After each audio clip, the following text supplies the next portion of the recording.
दोस्तों, अगर आपने गुल्ली गुल्ली और सरकटा पार्ट 1 और 2 अभी तक नहीं देखा है तो पहले आप उसे देख लें, वरना ये स्टोरी आपको समझ में नहीं आएगी। पिछली वीडियो में आपने देखा था कि शॉन गुल्ली से कहता है चेन सॉ चलने की आवाज पास से ही आ रही है। इसका मतलब ये है कि वो सरकटा हमारे बिल्कुल करीब आ चुका है। छुपो जल्दी, कहीं उसे देख लिया तो हम मारे जाएंगे। और उसके बाद गुल्ली और शॉन दोनों अलग अलग जगह छुप जाते हैं। और अब आगे की स्टोरी देखते हैं।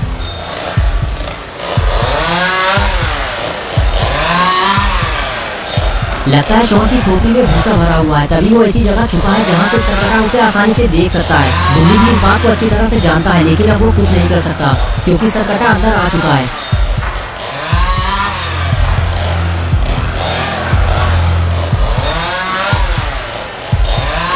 शॉन की किस्मत अच्छी है कि सरकटे ने उसे नहीं देखा और वो आगे चला गया। और शॉन को ऐसा लगने लगा कि उसने छुपकर सरकटे को टोपी पहना दी है।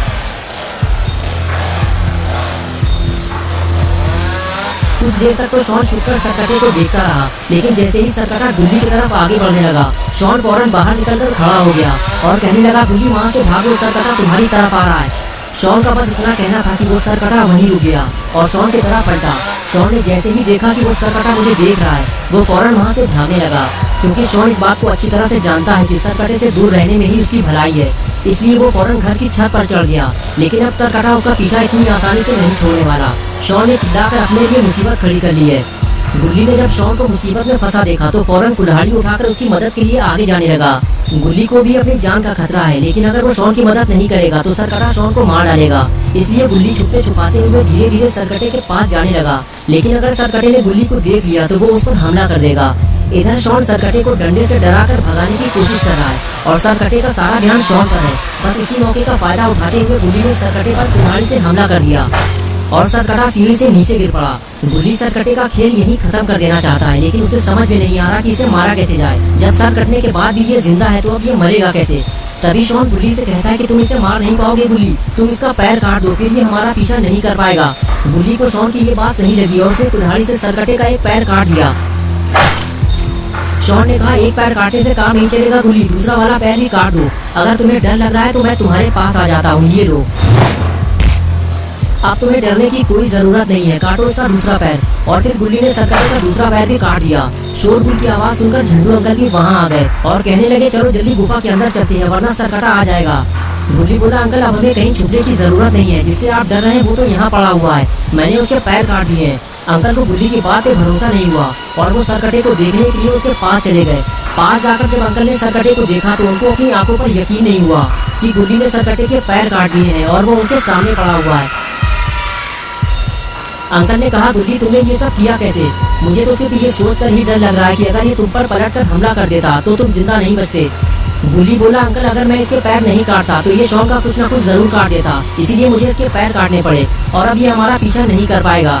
शॉन बोला, अगर ये मेरा कुछ उल्टा सीधा काट देता तो मैं चप्पल से मार मार कर इसका मुंह डाल कर देता। इसे पता नहीं है कि मैं कितना खतरनाक आदमी हूँ, अभी मैं इसे बताता हूँ। तभी झंडू अंकल बोले, रुक जाओ शॉन, कहीं बेतुकी चोट न लग जाए उसे, जिंदगी बर्बाद हो जाएगी उसकी। गुल्ली मैं तो कहता हूँ जितने जल्दी हो सके हमें यहाँ से निकल लेना चाहिए, अगर ये सरकटा होकर बैठ गया तो हमारा यहाँ से निकलना मुश्किल हो जाएगा, भागो जल्दी। ये कहकर झंडू अंकल वहाँ से भागने लगे। तभी गुल्ली ने पूछा, अंकल आप जा कहाँ रहे हैं? मैं आपको घर तक छोड़ देता हूँ, अकेले जाना ठीक नहीं है। अंकल ने कहा, गुल्ली मैं अपने घर जा रहा हूँ, थोड़ी ही दूर पे मेरा घर है, तुम लोग भी अपने अपने घर लौट जाओ। और एक बात याद रखना गुल्ली, सरकटा तुमसे बदला लेने जरूर आएगा, जितने जल्दी हो सके यहाँ से दूर चले जाओ। ये कहकर अंकल वहाँ से चले गए। झंडू अंकल की बात सुनकर शॉन ने कहा, गुल्ली तुमने सुना है ना अंकल ने क्या कहा है, ये सरकटा तुमसे अपना बदला जरूर लेगा और तुम्हारी टांगे काट देगा। गुल्ली बोला, शॉन तुम अपने मुंह से मनहूसियत वाली बातें न निकाला करो, तुमने भी तो दीमक लगी हुई लकड़ी से इसे मारा है। गुल्ली और शॉन बात कर ही रहे थे कि तभी अचानक से सरकटा होकर बैठ गया और गुल्ली को वही बात याद आ गई कि उसकी टांगे भी काटी जाएंगी। ये देखकर गुल्ली ने कहा, शॉन मुझे कुछ जरूरी काम याद आ गया है, तुम यहीं रुको, मैं अभी आता हूँ। ये कहकर गुल्ली वहाँ से फरार हो गया। लेकिन अपना पॉटी बॉय शॉन अकेले कहाँ रुकने वाला, वो भी गुल्ली के साथ फरार हो गया। इधर गुल्ली परेशान है कि रात के 1 बजने वाले हैं, लेकिन गुल्ली और शॉन घर वापस नहीं आए हैं। हो सकता है गेम खरीदने के बाद दोनों बाबा के पास चले गए हों, लेकिन मुझे जाकर देखना होगा कि इतनी बारिश में ये लोग कहाँ चले गए हैं। और उसके बाद गुल्ली दोनों को ढूंढने घर से निकल जाता है।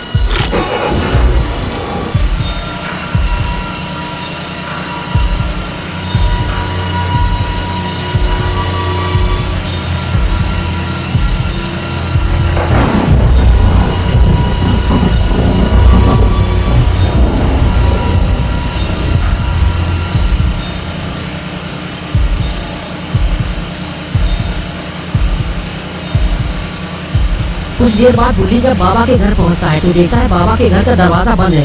अगर गुल्ली और शॉन घर के अंदर होते तो घर का दरवाजा खुला होता और गुल्ली का स्कूटर यहाँ खड़ा होता। चलो चलकर बाबा से पूछते हैं कि गुल्ली और शॉन यहाँ आए तो नहीं थे।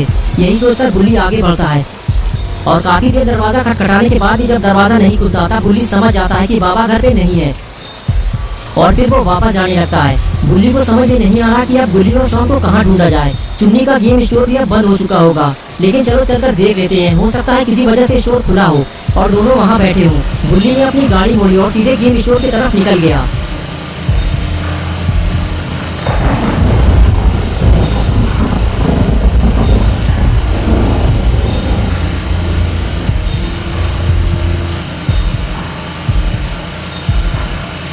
स्टोर पहुंचते ही गुल्ली को जोर का झटका लगा। उसने देखा कि स्टोर तो बंद पड़ा हुआ है। तो इतनी रात में गुल्ली और शॉन आखिर कहाँ गए? बारिश की वजह से सारी दुकानें और होटल भी बंद हो चुकी होंगे। कुछ देर बाद गुल्ली को समझ में आ गया कि कुछ ना कुछ तो गड़बड़ है। गुल्ली गाड़ी बैक करके वहाँ से निकल गया। कुछ दूर आगे जाने के बाद गुल्ली ने गाड़ी जंगल की तरफ मोड़ दी, इस उम्मीद के साथ ही हो सकता है गुल्ली और शॉन का कुछ पता चल जाए। लेकिन गुल्ली बिल्कुल अकेला है, उसे अलर्ट रहना होगा क्योंकि गुल्ली और गुल्ली के दुश्मन काफी ज्यादा हैं। शॉन को तो लोग गधा समझकर छोड़ भी देते हैं, लेकिन गुल्ली पर अचानक से अटैक हो सकता है। ये क्या हुआ? गुल्ली ने अचानक से गाड़ी क्यों रोकी? अरे ये तो रॉड की वैन है। चलो अच्छा हुआ गुल्ली को रॉड मिल गया। अब गुल्ली जंगल में अकेला नहीं है। लेकिन रॉड आधी रात में इस जंगल में क्या कर रहा है, वो भी बारिश में? गुल्ली जब आगे जाकर देखता है तो उसे कुछ ऐसा दिखाई देता है जिसकी उसे उम्मीद नहीं थी। रॉड की वैन में फूल लगा हुआ है और रॉड भी गायब है।